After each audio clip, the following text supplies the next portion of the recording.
Welcome to the Working Genius podcast, where we discuss anything and everything related to the 6 types of working genius and how it impacts your work and your life. I'm Patrick Lencioni, and I'm your host today. I'm joined by Cody Thompson. How you doing, Cody? Fantastic. Doing great. And Cody, what are we going to talk about today? Today, the topic is the truth about burnout. Yeah, you know, preparing for this podcast, well, you said something just a few minutes ago about this. What was it you said? I don't recall it, but I remember thinking this. You're absolutely right. Well, I actually think what we're going to talk about today, I haven't been, I mean, I get excited for all of our podcasts, but this one I think is so liberating. It changes the paradigm of how we think about burnout and why people are experiencing burnout. And Working Genius gives language to this in a way that is pretty remarkable. And it changes the whole perspective that we've had on burnout. And so it came about because fundamentally this is that we have for too long thought about burnout that it is a result of too much work. Quantity.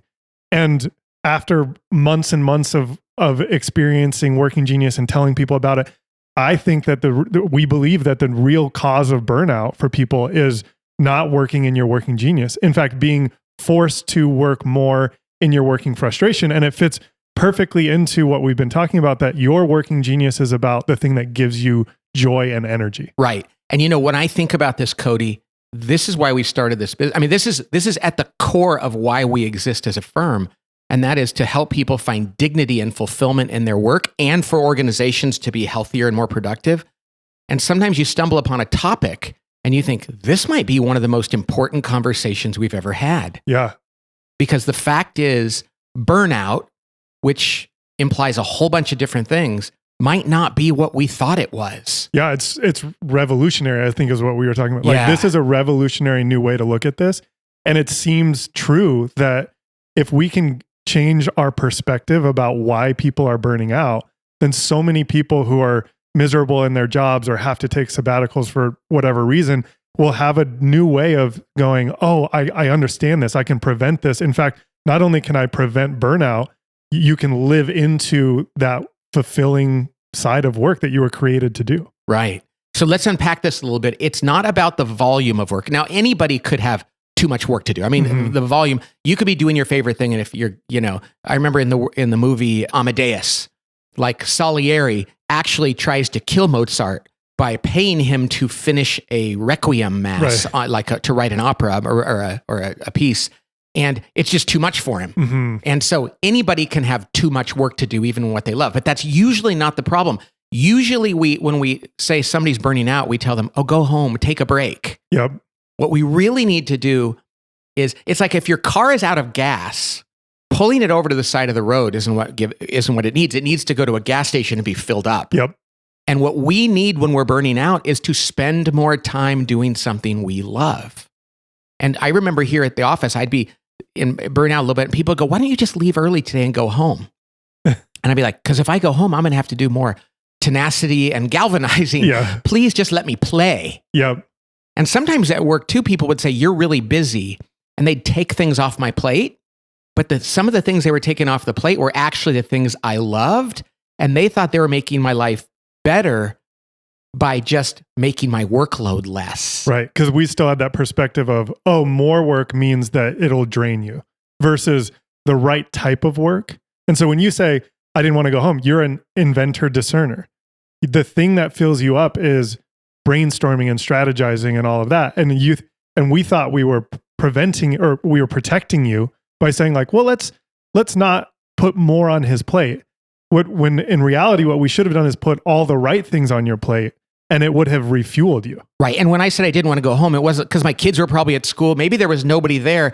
I wouldn't have relaxed there or been rejuvenated. I'd have been like, I got to clean the backyard, or I got to straighten up, or do something like that. What I was really looking for was fuel. Yep. Not a break. Well, this conversation sort of came about as we did a Working Genius certification class, right? And one of the members of this class asked a question that sort of provoked this whole topic, which was, she asked, is there a time of day that corresponds to your Working Genius? It was sort of an interesting question, meaning like, she said, well, at 6 p.m., can you do things differently rather than like 7 a.m. as it relates to your Working Genius? And you and I both were like, that's really interesting. But I think that what we were talking about is a real anecdote for me, how this plays out is I love discerning and galvanizing, right? So when I'm doing that at work, it's amazing. And in fact, people will ask me to like, hey, can you jump on this Zoom meeting with like a friend of mine will say, can you talk to my company about Working Genius? And a lot of people in our office are like, oh, you shouldn't do that. Right. And really, I was like, no, I love doing that. That actually gives me more energy. And it was at 6 a.m. Right. He wanted you to do it. And you were like, I'll wake up at 6 a.m. to do that. Exactly. Think about that. But what happens is, so think about this. If you're doing what you love during the day, or let's say somebody goes to work, when you go home, this was sort of the spirit of her question was, is it harder to do certain things at night? And the answer is yes, especially when it's your working frustration. So if I get done with a day of work and I have to go home and let's say I like do a youth group, I love doing the youth group at night. It actually fuels me because I get to galvanize people around something I think is important. But if I go home at night and someone says, hey, can you help, my wife and I are filing our taxes or whatever, something that takes tenacity and enablement or something, it feels like I'm going to get crushed. Yeah. And so it really is about you get burned out when you have to operate outside of your working genius. You get fulfilled and filled up and rejuvenated when you get to do it in your 2-letter working genius. And I have to say, when I used to have to help my dad mow the lawn in the morning, on Saturday mornings, it was dread. And I used to think I just don't like mowing the lawn. But it was the kind of work I had to do. It was follow him around, do whatever he asked, and do it perfectly. It was E&T work. Whereas if he had said, hey, Pat, the backyard is yours. Figure out what you want it to look like. I'd have been out there planting flowers and changing the way things looked, because that would have been more of my I and my D. So we often think, well, I'm just burned out because I don't like to work hard. No, you don't like to work hard at the things that drain you of your energy. Right. And you and I happen to have both of the same working frustration. So the ET conversations that we have crushes us. That's what crushes us. But other people who might have invention as a working frustration might say like, oh, when I get home and someone asks me to help with a new way to like do the kids' school at home, that sounds draining. I'd rather just go do something that I can check off. That can be the fulfilling thing. So I think the beautiful part about this, and you said this in our training, was one man's trash is another man's treasure. Right. I don't know that there's been a more holistic, true use of that term than this, which is work that I hate gives somebody else joy. Right. And we need each other. And so if to the extent that I can stay in my working genius, then I get to be fulfilled at work. And to the extent that I can help other people do that, and it actually compensates for my weaknesses, that's amazing. It's so funny. And I think about, for me, I would come home from a business trip and I'd walk in the door and I had 4 boys. And when they were like in the years of middle school or elementary, middle school, and high school, inevitably one of them would say, hey, Dad, I need help with my homework. Mm-hmm. And so that was pretty crushing, but it depended on what kind of homework it was. And like the other day, I was helping my son write a paper in English. And it was so fun to talk about what the book was about. And because it was using my discernment. But my kids would go, I need help with my math. And it was very rote and very hard. And I had to learn it and do it. And it was it's such T work. And there's some parents who are like, oh, let me help you with your math. My wife, you know what's so funny? When my kids need help with an arts project, which is like stapling things and gluing things, and I'm terrible at that because that's very detailed. And my wife loves to help them, and that's a great thing. It's like some kinds of help feed me, some kinds of help feed her. But we tend to generalize and say, I just don't want to help my kids with their homework. Right. Well, it's not all the same. So even in something that tactical, some things feed us, some things drain us. And I think that's why it goes back to the reason we call it the truth about burnout is because we're reorienting what is true about that. I think with this working genius model, we used to believe that burnout was directly related to the amount of work you have to do. And I think about the people, there's that whole term of like the Sunday blues or the Sunday scaries, like the night before you go back to work. And I'm convinced now that the people who dread pulling into the parking lot or that feel like they're on the verge of burnout are pulling into a parking lot to a job that they know they're going to have to work in their working frustration, not in a job that, because you could pull into a dog food factory if and be excited about your job if it fit your working genius because you're going to get filled up. Yeah. But you can pull into a, Fortune 5 company and dread your work because it doesn't match your working genius, and you're on the you can be on the verge of burnout as a result. And and burnout is connected to anxiety and depression. Mm-hmm. I mean, let's be clear. And if you're in those places, knowing that you have to do more things in your frustration can exacerbate that, and doing things in your genius can lift you up. Mm-hmm. So I didn't know why my first 2 jobs were misery for me. The Sunday blues were all over it. It was because I was doing exclusively the things I didn't like to do. Mm-hmm. And so in the second job, I took a job in the wrong area, and I finally found another job that tapped into what I loved. The Sunday blues went away. I would actually be excited to go to work because I was going to get to exercise the muscles that my body wanted to exercise. And it made all the difference in the world, even at the same company. Yeah. It's amazing to think that the future prospect of having to do work that is in your frustration brings about anxiety. Whenever I feel like, oh man, I know I'm going to have to do T work on Thursday or something, like that for a long time leading up to that can cause you anxiety, especially if you don't have a label for it. And right. What's really interesting about working genius is when you can go in eyes wide open and say, hey, I'm going to have to do some of this, that is going to be draining for me. I'm going to have to go work in my working frustrations. It gives a new perspective. In other words, I can go in and say, for an hour, this is going to be a short-term temporary thing that is going to be draining for me. If you don't have that language, you go, oh, I just don't like my job, or, oh, this is crushing me. I don't want to go to work tomorrow. But if you can say, man, I get to do a large majority of my work or a good portion of it in my working genius, that's going to be fulfilling. And hey, on that Thursday day, I might have to do a little bit that's going to drain me. You have a totally different way of approaching it. And as we always say, nobody escapes having to do things in their working frustration and their competencies. But if you can prepare for it, know it's not your job, know it's not going to be happening all the time, you can get through that. You know what I just realized, Cody? This has been true my whole life. I hate going to ceremonies. I dread them. Like my son is graduating from high school this coming Sunday. I love my son. We're having a graduation party with a bunch of people. I'm looking forward to that. But because I have no E, and so many of my friends that are like enablement people, like they love to, they're like, oh, I don't mind. They're going to tell me where to sit and it's all going to be structured. I have no ability to exercise any judgment or any creativity. And I have to sit there for an hour and a half going through something that I've seen 200 times. Yeah.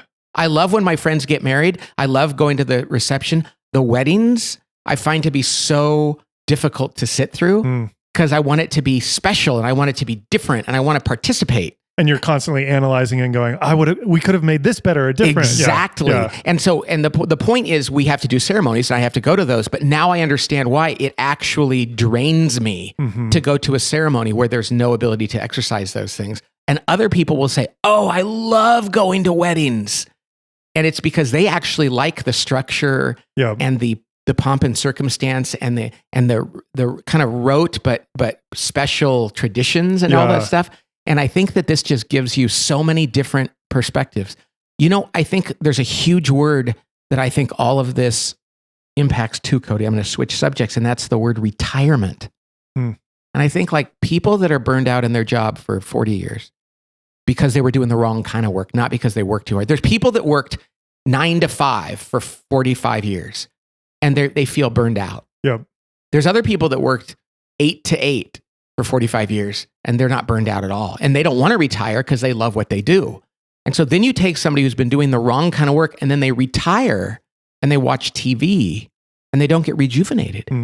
What retirement should be, at the very least, is people saying, what can I do now that I'm retired that's all in my working genius? Totally. If every job is a 6-letter job, you're forced to actually do a couple of those letters that are distasteful to you. Retirement should be about making your life a 2-letter life. Like what are your 2 working geniuses? Do that for the rest of your life and enjoy your time. Exactly. Now, of course, we'd like to see people do that in their job. Yeah. But at the very least, you can come to the end of a career and go, now I get to do the things that God made me uniquely qualified to do and that feed me. Yeah. I think the main point here is that if you're feeling levels of burnout or if you're feeling anxiety or those Sunday scaries or whatever it is, do everything you can to actually find ways to exercise your working genius. Now, if you can't do it at work, and I think a lot of people do this, they go home and they're underutilized. They're not being able to work in their genius in their day jobs. So they have hobbies at night that actually building a boat. Them. But they think like, oh, it's because I don't like work. I just like my hobby. It's probably that your work is draining and you found the thing that you enjoy at night that actually fills you up. Yes. And so the tendency for us to go is, I'm burned out. Let me do less. Let me figure out a way to do less. And I think the challenge is, if you're feeling levels of burnout, try to find opportunities to do more of the work that are in your working genius, because that is going to actually rejuvenate you. That's going to refuel your car. Don't try to do less. Try to do it differently, and make sure that you're working in that 2-letter area. Yeah, and if you think about it, this is so natural. It's so embedded in nature. We're all born, and God gives us different gifts. If we use them, we thrive.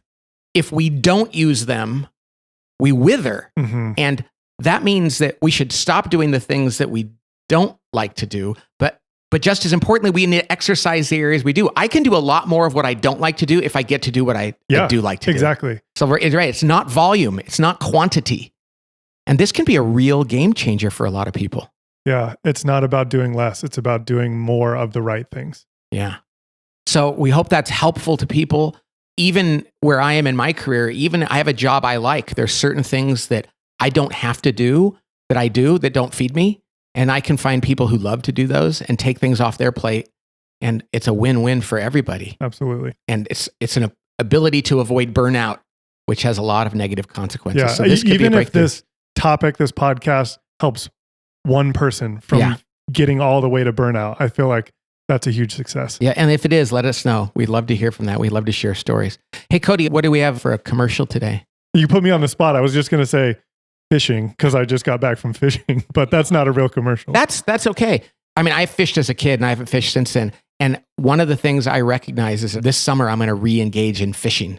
Somebody else I was just talking to the other day said fishing is one of the ways they get out of their head and they do stuff. Well, and I'll give you some advice, because we were just up there and they don't call it catching, they call it fishing. And fishing's never been about catching fish. It's always about the people you're with and the time that you get to spend just in nature. So don't worry about how many fish you catch. Just go do it. You'll enjoy it. Sounds great. So that's what we're going to do a commercial for today. Hey, thanks for joining us. By the way, we should say that we are going to do a couple more of these and take the summer off, because we're going to go through the research and everything we've learned about Working Genius so we can start up a new season of these podcasts in the fall. Is that right? Yeah, we're getting so many stories and so much data back that we want to temporarily shut this down so that we can dive into more around the model, more around the data that we're getting back, and then come back with a whole new season of insights around Working Genius. So probably 1 or 2 more episodes of these, and then we'll let you know and we'll be back. Sounds good. Thank you for joining us, though. Cody, thanks for being here. We'll see you next time on the Working Genius podcast. God bless.